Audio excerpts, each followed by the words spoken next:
Bonjour à tous. En effet, Euralis est un groupe coopératif du Sud-Ouest. Donc, par nature, il se doit d'être un moteur dans les enjeux agroéconomiques et écologiques, pardon, et alimentaires de son territoire et plus largement au niveau national. Donc, dans mon propos, je vais rappeler notre vision des enjeux dont nous parlons ce matin chez Euralis et partager avec vous un certain nombre d'actions que nous menons dans notre coopérative. Je crois qu'André Bonnard a parlé d'accompagnement un peu plus tôt ce matin.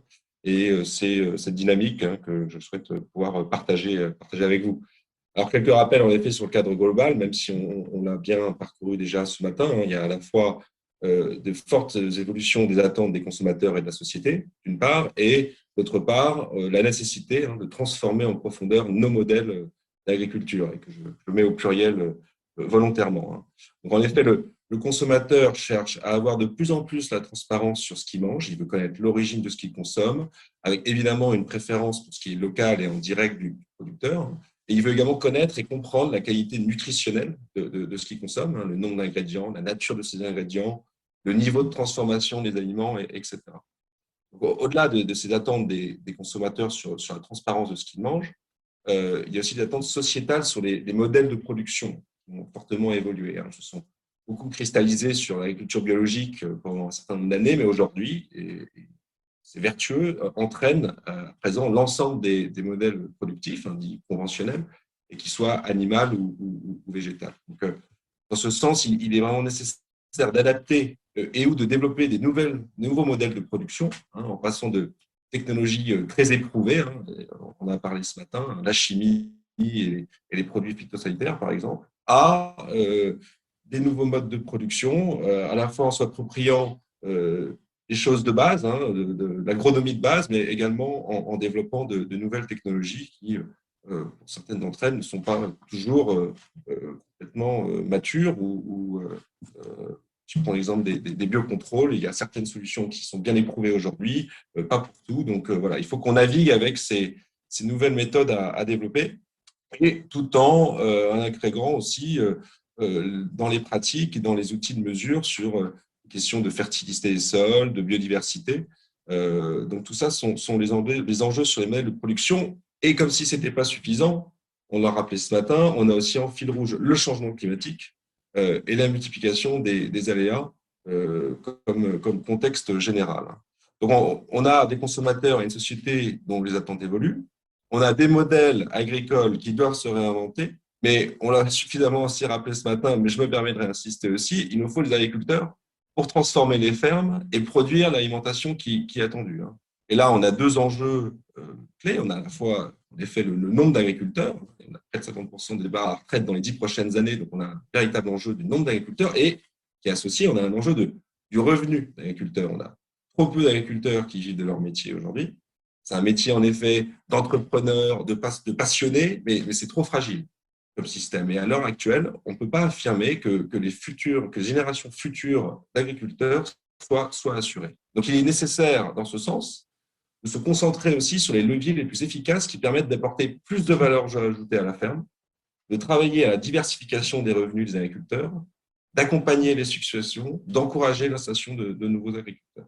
Alors, comment chez Euralis, je peux partager avec vous certains exemples avec nos 6 000 adhérents et les 15 000 agriculteurs partenaires, comment nous sommes engagés dans l'action, faire face à ces enjeux et parfois pouvoir les transformer en opportunités. Alors, un premier exemple, il y a plus de 10 ans maintenant, nous avions commencé à créer notre propre marque locale, la table des producteurs, et on parlait d'opportunités. Les consommateurs nous font de plus en plus confiance avec ces produits et cette marque. Et c'est vrai que la crise sanitaire cette année a d'autant plus accéléré ce phénomène. Un deuxième exemple, si je parle des produits phytosanitaires, dans le cadre de la mise en œuvre de la loi Egalim et du volet sur la séparation de la vente et du conseil des produits phytosanitaires, nous avons décidé chez Eralis de prendre la voie du conseil. Et 2021 est une année de transformation extrêmement structurante pour Eralis de par ce sujet. Et on doit modifier complètement le logiciel. Après plusieurs dizaines d'années d'un modèle sous perfusion de marge de distribution de phyto, nous sommes convaincus que notre mission en tant que coopérative, c'est d'apporter du conseil, des services et des débouchés aux agriculteurs. D'autres exemples pour illustrer comment on cherche à accompagner l'amélioration du revenu des agriculteurs. Elle passe notamment par la contractualisation. On a un vrai axe stratégique sur la contractualisation qui permet à la fois d'offrir plus de visibilité aux agriculteurs et elle permet également de développer des filières sur mesure en fonction des besoins clients et donc, in fine, plus de valeur ajoutée. On a un axe stratégique également très important sur la diversification des filières. On l'a rappelé encore ce matin. Nous, on était dans une zone, un territoire et une stratégie du tout maïs. Et donc, on a décidé d'en sortir, pas du maïs, mais de ce jusqu'au boutisme. Et donc, le développement sur des nouvelles filières arboricoles, que ce soit maraîchères, ça, ce sont des choses qui sont au cœur de notre stratégie et qui doivent être au cœur aussi du coup, de la stratégie de nos adhérents. On étudie également des modèles de transformation à la ferme et comment est-ce que ces modèles peuvent apporter plus de valeur ajoutée au niveau de l'exploitation. Et je partageais un dernier exemple, mais qui n'est pas des moindres, en tout cas pour nous, Euralis. On est également convaincus que la production d'énergie renouvelable est un levier d'augmentation et de diversification du revenu des agriculteurs. Et nous travaillons beaucoup sur ce sujet. La France a des objectifs de production d'énergie renouvelable très ambitieux, notamment sur le photovoltaïque.